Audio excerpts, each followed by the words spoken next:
ko yéen ñi xëy àndandoo ak ñun ci télévision Futur Média 10h38 mooy doog a jot li ñuy def rek mooy jàll ci comme ni ñu koy defee chaque mardi ànd ak Merry Beye Diouf ci jumtukaayu xarala yu bees yi alors Merry dañuy recevoir ki nga xamante ni mooy Alassane Diaité responsable réseau ak formation Samsung Sénégal puisque Samsung ñëwati na ak ay nouveautés pour sénégalais yi. waa Pape Cheikh donc ñuy dalal suñu invité bi nga xamante ne moo di Alassane Diaité Alassane ñu ngi lay nuyu. mën nga jël micro bi comme ça nga mën a wax ci micro bi donc ñu yëg nekk ne Samsung dafa doon def li nga xamante ne mooy impact virtuel maanaam mooy présentation de ses produits keroog le mercredi 5 août depuis la Corée si la daal di génnee li nga xamante ne mu di Note 20 Ultra bi Note 20 bi tablette S7 ak S7 Plus Galaxy Watch 3 Galaxy Z Fold 2 mooy bii lemu bi pour ñi ko xam ak Buds Live yi nga xamante ne da ngeen ko def design bu bees mu daal di mel ni ku épouser nopp bi est-ce que mën nga delluwaat tuuti ci Unpack Live boobu. waaw Merry maa ngi leen di nuyu maa ngi nuyu téléspectateurs yëpp maa ngi ñuy nekk ci plateau bi tamit effectivement le 5 août dañoo def suñu premier Unpack Live maanaam si situation Covid bi on a préféré pour une première fois def lu ñuy woowee streaming en live sur YouTube donc lors de cette cérémonie on a montré wane neen Note 20 ak Note 20 Ultra yi mooy suñu deux téléphones yoo xam ne ñu ngi ko indil suñu consommateurs yi wane neen tamit Tab S7 ak Tab S7 Plus indi nañ tamit Galaxy Watch 3 Buds Live mooy suñu nouvelle oreillettes yi yoo xam ne c'est des oreillettes Bluetooth et en plus on a amené aussi suñu nouvelle foldable mooy téléphone bi di lemu comme noo koy waxee mooy Z Fold 2 donc c'est un ensemble de 5 nu ñu koy woowee device maanaam 5 smartphone ak tablette équipement yoo xam ne bu ci gën a puissant sa morom nga ne bii la donc loolu yëpp dañ ko indi ci situation actuelle bi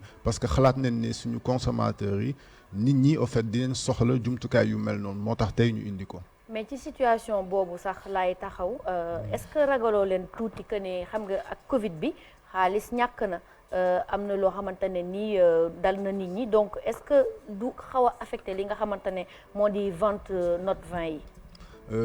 loolu dëgg la gis nañ ni que situation Covid bi dafa indi tey nit ñi dañoo changer ni ñuy jëflante ak téléphones yi ak seen tablettes yi tey jii nii nit ñi dañoo soxla ay appareils yoo xam ne dañuy baax dañuy performant te appareils yooyu daf leen di permettre ñuy mën a liggéey surtout s'ils sont à distance suñu toogee seen kër yi loolu moo tax tey Samsung suñu téléphones yi maanaam de la série A au premium modèle si jumtukaay yu ñu indi si marché bi yëpp nit ku nekk xalaat nañ ni dina ci mun gis boppam ci téléphone yooyu ñu indi te comme nu mu ko waxee tamit dañuy permettre nit ñi ñu mun a interagir maanaam di jëflante ak seen bureau même suñu toogee seen kër donc tey Note 20 bi dañ ko indi téléphone la boo xam ne dafa performant et am na ay jumtukaay yu bëri yu ñu ci def yoo xam ne nit ñi di koy utiliser dañuy foog ni comme su doon ñoo ngi seen bureau maanaam dinañ mun di liggéey seen kër di liggéey ci seen fichier Word yi Excel yi comme su doon ñoo ngi seen bureau donc tey loolu moo tax ñun ñu xalaat ni que téléphone bi c'est le téléphone qui vient à point nommé au fait à pendant cette situation. Les gens ont plus besoin nit yi loolu la ñu gën a soxla en fait. exactement. léegi ma gis ne que lii n'est-ce pas moom mooy Note 20 Ultra bi. effectivement ak Note 20 bi dañu xaw a tolloo taay. donc mën nga ñu revenir un peu sur lu tax déjà ñu tolloo taay ak lan mooy différence entre S20 Ultra bi ak S20 bi. Note 20 Ultra Note 20 man maa ngi ci S moo xam nga ma rek man. Note 20 baa ngi nii am ma du xoolal donc Note 20 Ultra bi ak Note 20 bi. Note 20 d'accord donc comme noo ko waxee les deux téléphones ont sensiblement la même taille d'écran parce que Note 20 bi moo ngi am benn écran bu 6.7 pouces. Note 20 Ultra bi am benn écran bu 6.9 pouces man te soo xoolee si ñaari téléphones yi maanaam dañoo jot nit ñi la possibilité de pouvoir choisir maanaam. ñu jox la ñaari équipement ñaari téléphone yoo xam ne seen performance yi c'est à peu près similaire mais bokkuñu ba léegi parce que soo xoolee Note 20 bi mooy téléphone boo xam ne c'est pour les minimalistes maanaam am na ay nit yoo xam ne dañoo tàmb note mais tey jii nii ils veulent un minimum on va dire de performance des performances qui sont toujours là mais qui sont minimisées maanaam di nga am caméra bu baax di nga am téléphone bu performant tu as le S Pen maanaam le stylet dafa stylé quoi dafa siluissé dafa classe dafa glamour au-delà de performance bi. c'est glamour voilà quoi. Effectivement sur le design parce que soo xoolee même capteur photo yi ñaar yi bokkuñu ci. Ils ont pas les mêmes capteurs photo. maa ngi doon ñëw ci capteur photo yi sax kon anticiper la question bi nga wax ñu un petit peu ci capteur photo yi. Voilà parce que les capteurs photo en fait sont différents capteur photo bu Note 20 Ultra bi c'est un capteur photo boo xam ne il y a un téléobjectif de 106 mégapixels. Alors que Note 20 bi c'est un téléobjectif de 64 mégapixels. Comme nu mu ko waxee ñaari téléphones yi c'est sensiblement similaire mais ba léegi le segment bu ñu utiliser bokkul. parce que tey jii nii Note 20 Ultra bi pour nit ñi nga xam ne dañoo bëgg lu gën a performant lu gën a rëy loo xam ne vraiment ça peut booster tes performances à merveille loolu mooy dem ci Note 20 Ultra bi.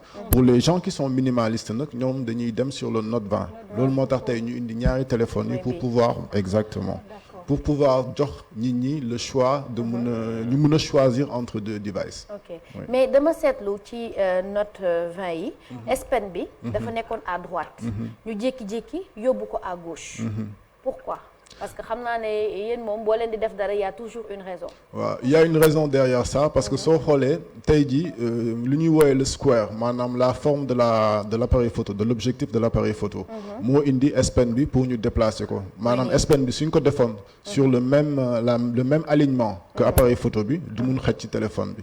loolu moo tax ñu déplacer ko et même les boutons aussi on les a déplacés comme ça nga xam ne dina mun interagir avec l'appareil photo donc lépp lu ñu def on va dire que dañ am na si lu ñu jublu.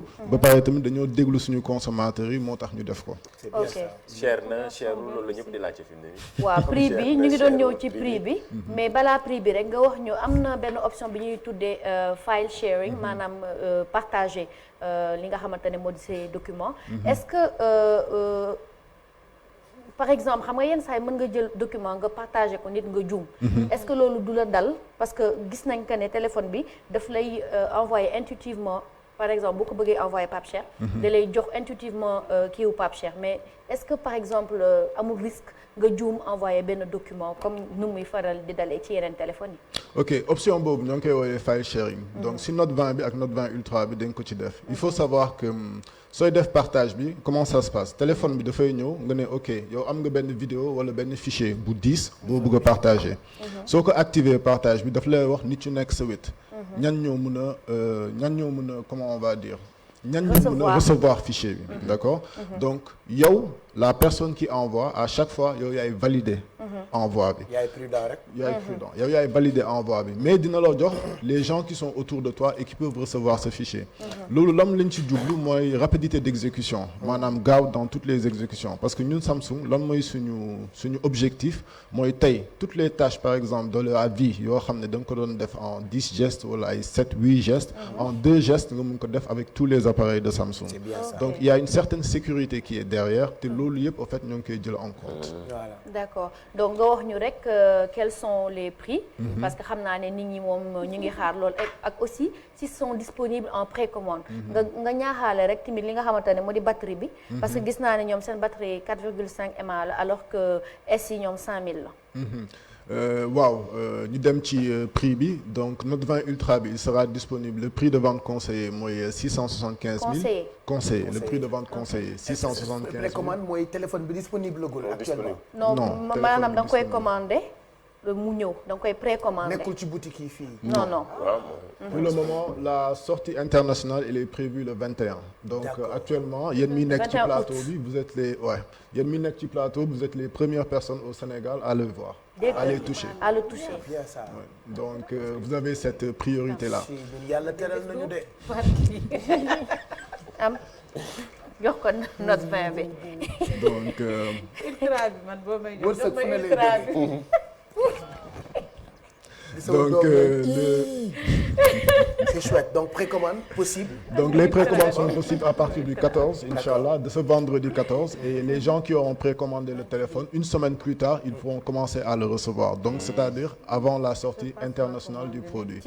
prix. donc les prix Note 20 Ultra bi il sera prix de vente recommandé 675 000 et le Note 20 il sera à 525 000 le pour prix de téléphone vente bu toll recommandé. nii. c'est-à-dire ay avec toutes les nawleem disponibilités. plus lañ koy jaayee moom mu koy jaayee li comme quoi sénégalais yi ñoo yey bëgg Samsung. Effectivement sénégalais ñoo yey bëgg Samsung parce que en plus de ça comme ni nga ko waxee il y a toutes les fonctionnalités pratiques qui te permettent de travailler à distance. Exactement. Donc voilà. Moi j'ai vu plein de gens seen wax mooy bu ñu bëggee changer téléphone sax la ñu man dama tàmm Samsung man dama tàmm Samsung. C'est ce que tout le monde dit au Sénégal. C'est vrai bon dañ ko tàmm aussi bon après il y a les fonctionnalités qu'on veut te c'est très facile en fait c'est intuitif donc bon parce que fu mu ne nii yaa ngi tukkatee la couleur qui est mise en avant c'est la couleur bronze qui sera disponible pour le Note 20 Ultra et le Note 20. Bon il y a d'autres couleurs aussi qui sont disponibles le noir le blanc le vert et le gris qui sont disponibles en fait.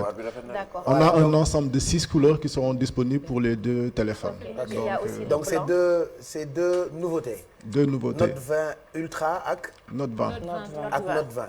am na yeneen ñu ci topp mais yooyu bon plus tard incha allah lañ koy lancer mais tey jii nii Note 20 ak Note 20 Ultra la ñu dugal ci biir marché bi. Et puis yéen tamit yàlla teral na leen puisque yéen ñii seetaan yéen a njëkk a gis Samsung yu bees yi Note 20 Ultra ak Note 20.